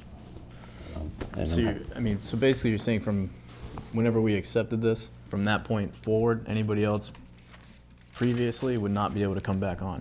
But from whenever we accepted it, if somebody opted out for 2 years, they would be able to come back on within a 10-year period. right.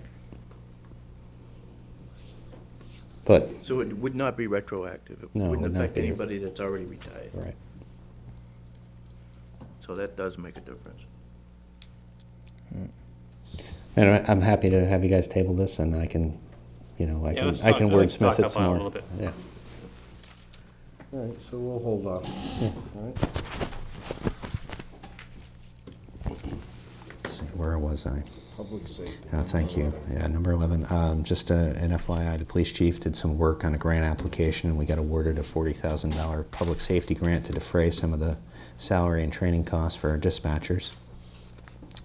I've been working on a grant application to fund some of the work associated with our master plan update. The request is for $15,000 worth of technical assistance to be provided by the Regional Planning Commission.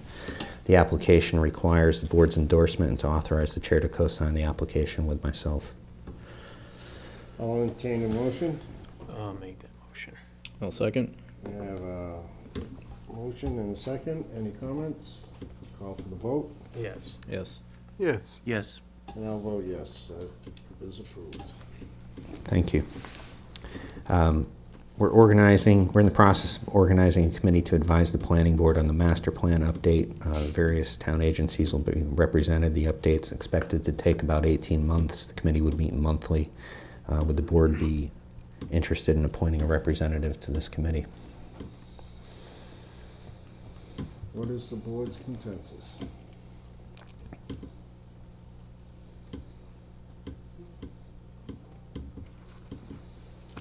Somebody want to step to the plate? Well, I know we need a new master plan. Update Very committee. old.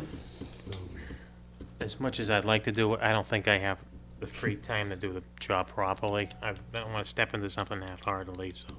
I'd have to say the same for myself. Well, I'm not gonna volunteer, so. That's for sure. I got enough going. I belong to tons of stuff right now. Okay, so I guess no. Okay. How's that? Town meeting recently authorized a Proposition 2.5 study committee. The motion that passed requires the Board of Selectmen to nominate a member to serve on this committee. So there we go again. Who wants to be a member of the 2.5? Just for discussion, we can appoint someone on our behalf, correct? You can. So, I mean, I know that I've spoken to a couple of individuals that were interested in serving on this committee. Mhm. So what I should do is reach out to them and have them, there's just so many things that we already need to be at and do. I mean, we all have lives outside of the Board of Selectmen, and to be on committees and that you're not gonna show up for or do a half-hearted job, it just doesn't serve anyone, so. To be honest with you, I'd rather see people at large get involved in this Right. rather than town officials. Yeah. I mean, it's nice to have town official representation on the committee, but, I think John Q. Public has got to step up to the plate because they're ultimately going to have to pay the bill. Right.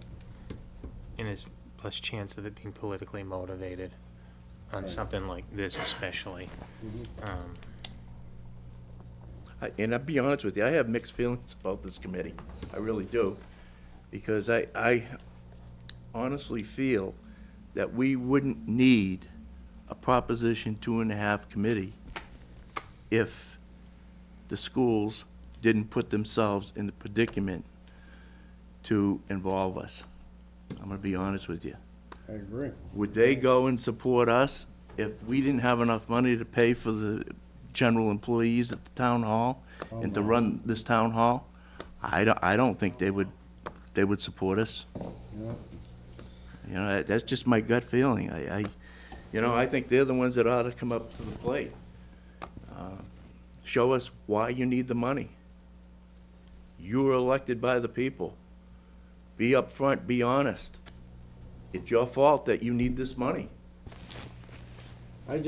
Justify it. I agree, because it's, in all the years I've been a resident here, go to town meeting, school committee seems to come every year, okay, we need X amount of dollars, they get their X amount of dollars. We need more money, they get more money. And what are we getting for it? You know, where's the accountability, where's the responsibility? I agree, you know, I know I'm gonna probably get some backlash from that, school people, but, you know, we have to be, as town officials, as this side of government, have to be very concerned about how we're spending money and cutting corners as best we can to make things work. I don't see it over there, personally. That's, you know, and yes, we need good education, but on the other hand, we need something for our buck, as far as I'm concerned, so Man, I agree with you. there again, I'm not pointing fingers. I'm not saying the school doesn't need more money. I honestly, I don't know. They very well could. I mean, I know that there's a lot of constraints that we have, and they have similar constraints with costs. They have a larger majority of their employees are a union. There's a lot of costs associated with that. They got them. I'm sure they have them over a barrel. There's only so much they can do to save money. They have collective bargaining like we do. So unfortunately, when you have them types of things, it costs more money to do business. It just does. So, you know, we're a community. I think that we need to do what's in the best interest of the community as a whole. I feel as though anytime you're looking for additional funds, it should be vetted properly. So I do support this committee. But as Mr. Sad said, I think it should be a committee that represents the community as a whole and not just selectmen and other board members. So at this point, you know, I like to invite anyone who wants to be on this 2.5 committee to step forward. I know there's people out who are very much interested, and we'd like to appoint one of you to this committee. Well, the thing is, Mr. Chairman, I think we all know that they need the money. They do. They need the money. They put themselves in a predicament, okay? I really and truly believe that the superintendent that they have now is given 110% to the job. He wants to do what's right. I also believe that the school committee wants to do what's right. But the administration and the elected officials over there are carrying the burden of what happened in the past. And it's not fair to them, but unfortunately, they're stuck with it. They're stuck with it. I know they need the money, and if they can truly justify that they need the money, so be it. Put it to the people. Let the people vote for the override. You know, it shouldn't be us carrying the flag for the school department. They should take the lead. Yeah, very well stated. All right, so we'll leave it at that. Okay. Let's see who comes up to serve on that committee. The board made an inquiry last month, I believe, regarding the age and condition of the water main on Rawson Ave. Got a meeting scheduled later this week with some Aquarian officials to address that issue, but I know that Aquarian representatives submitted a letter just before the meeting, and I know Jonathan Ginsburg is maybe potentially here to speak to that letter, or just answer questions for the board if there were any. You're all set? Okay. So I guess more information to be provided after my meeting on Friday. DOT hosted a public meeting last night at the high school and reviewed various short-term improvements that they'll be making, including road widening, putting in dividing guardrails and stanchions. There was a pre-meeting that some of the town public safety personnel attended, as well as the chairman of the board and myself. And I'd say one thing that didn't come out as much at the public session was our concerns about how is the state going to manage people making potentially dangerous U-turns into high-speed traffic. And so their plan for that is to have no U-turn signs at the end of either end of the divided barrier. And they're also going to look into whether they can make it a moving violation to turn in between the stanchions along the portion of the corridor that will have stanchions. Currently wouldn't be a moving violation, Their official advice is that anybody who needs to turn around should go down to the intersection of 20 and 56 and make the turn at the white. Or if they're carrying a heavier load and a tractor and trailer, to go to the intersection of Route 20 and 12 and turn there and then come back to 20 on along 56. They're supposed to be providing me their PowerPoint presentation so I can get some information out to the public so they can see where the guardrails and stanchions are going to be. And I've also put together a letter to the governor's office on your behalf to make sure it continues to be a priority to move up the permanent improvements so that we don't have to wait till 2025. So that's in your packets for review. I'll entertain a motion that we sign that letter. I'll make that motion. A second. Moved and second. Any questions, comments? Call for the vote. Yes. Yes. Yes. Yes. And I'll say yes. 5 in the affirmative. We'll sign that letter. Thank you. Okay.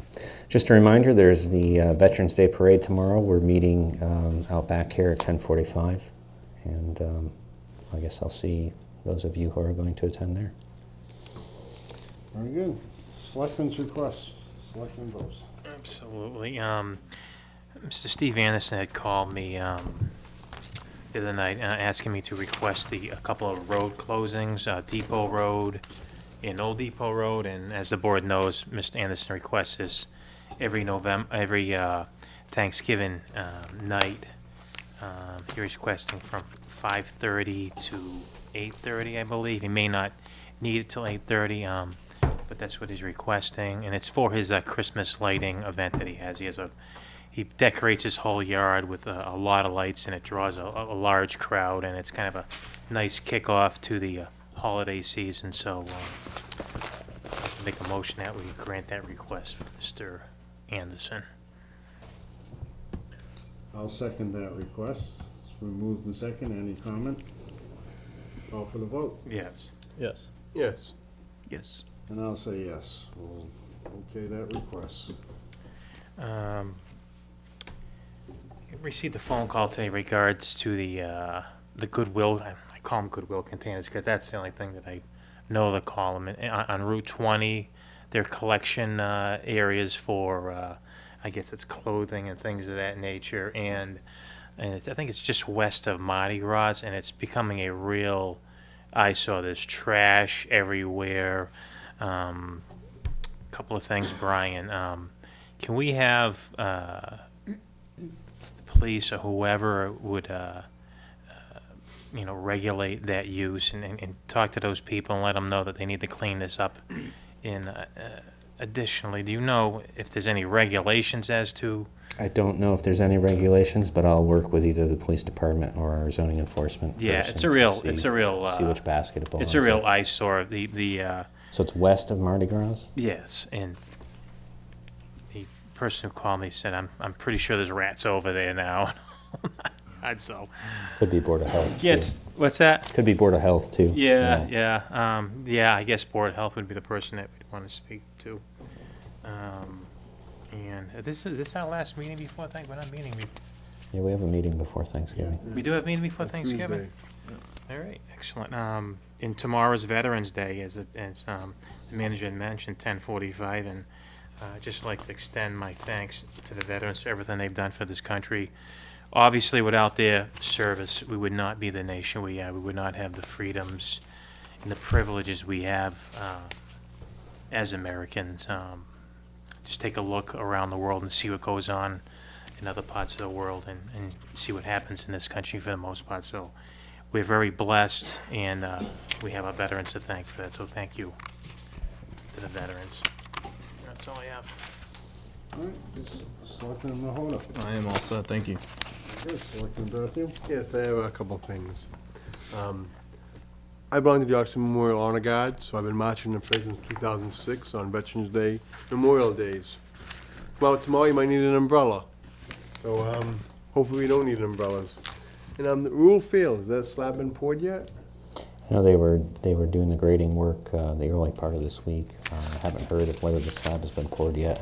I know Dennis had talked to Sean yesterday. No, The footing was poured today, then the foundation is in, will be done next day or two. But then you have all the plumbing and electrical infrastructure that has to go in, so that may not even get poured this year. And my thought is, I don't think we'll be building this year, because between the electrical and plumbing that has to go out, I was talking to him, we gotta find an electrician, gotta find a plumber, so. Oh, we don't have the contracts yet. No, so, because of the size of the Yeah. job, so you have to go out with multiple bids, so. So that's gonna take a while, and the time of year, doubt it, so. You never know, but no, so the foundation should be done this week. Good. Thank you. Yep. Thank That's you. it. Selectman Saab. Thank you, Mr. Chairman. Sorry. A couple of items. First of all, I'd like to extend my appreciation and thanks to the Council on Aging. They had their annual Veterans Day breakfast. Some of us attended this past Saturday. And it's all done with volunteers. That Council on Aging does a fine job on doing various things for the community, such as, taking care of the veterans, recognizing volunteerism, Meals on Wheels. I mean, it goes on.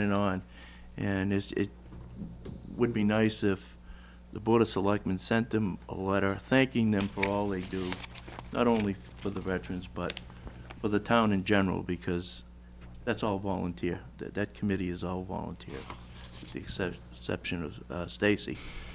So if it's in order, I would make a motion that we send them a letter thanking them for all their services. I'll second it. Been moved in second, discussion, call for the vote. Yes. Yes. Yes. Yes. And I will say yes, we will send them a. Okay. Also, I just want to extend my appreciation and thanks to all our departments, including the town manager, for all he has done with coordinating our efforts to try to improve the Route 20 section that we're all aware of. I know that the manager and our department heads have been meeting quite frequently, not only amongst themselves, but with the town of Charlton, with the Mass DOT, the district office. This has been going on ever since the tragedy of a couple of weeks ago. And I know you had a meeting before the hearing yesterday, and it was quite obvious that you went in there pretty much in agreement with the town of Charlton and with all the various groups as to what was best for the short-term correction of that area. And I know that some of the residents are going to have to be burdened with some inconvenience, but it appears as though the overall intent is to protect the general population as a whole.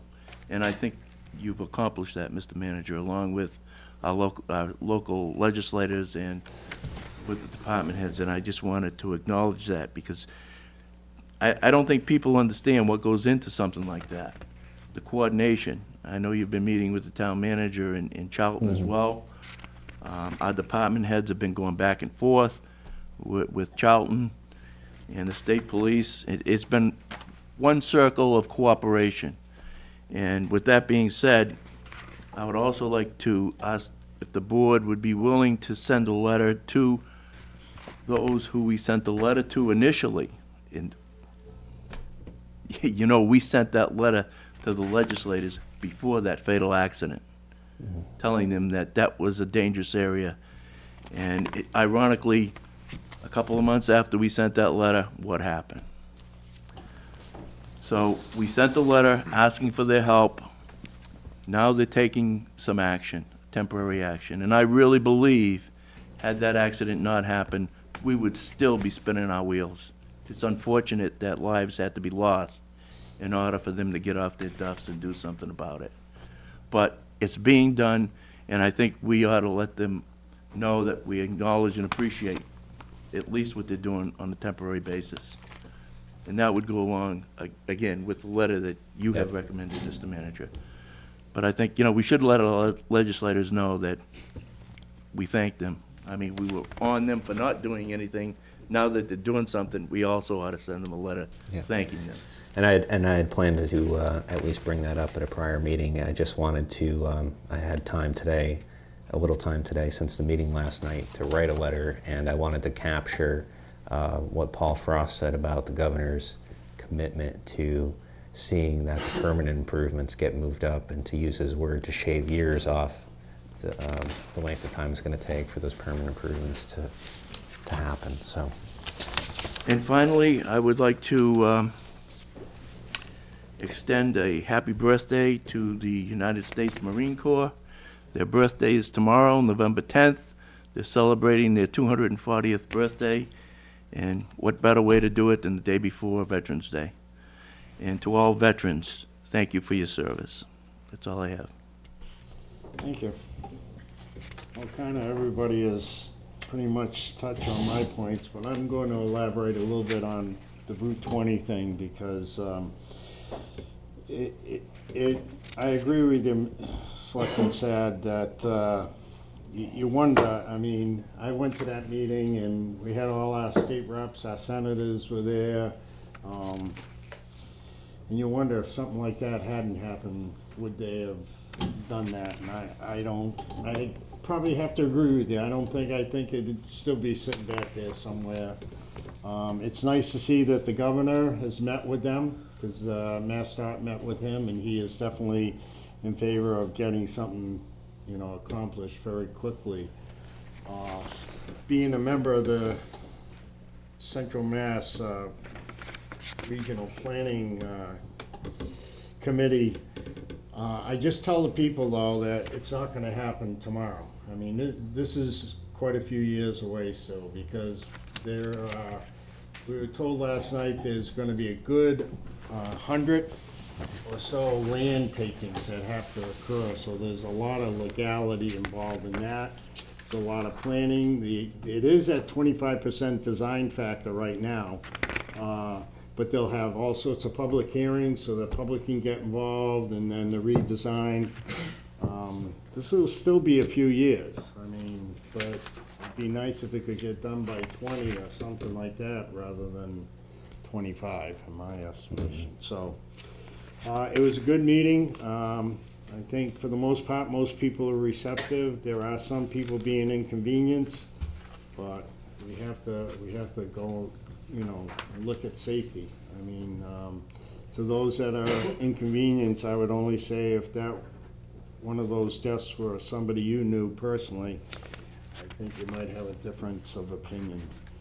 That's my general opinion. So, and I will not be able to march tomorrow. I will not be able to attend because of a death in the family. So, but I do want to extend my sincere, grateful thanks to all the veterans, local as well as anyone in this country. You have done so much for us, and thanks just doesn't seem to do enough. It seems to be just, we thank you, but I wish I could make my feelings felt in a better way, but thank you again. So with that being said, I'm all set. If there's no other concern, I'll entertain a motion for adjournment. I'll second. Been moved and second, call for the vote. Yes. Yes. And I'll say yes, we are adjourned.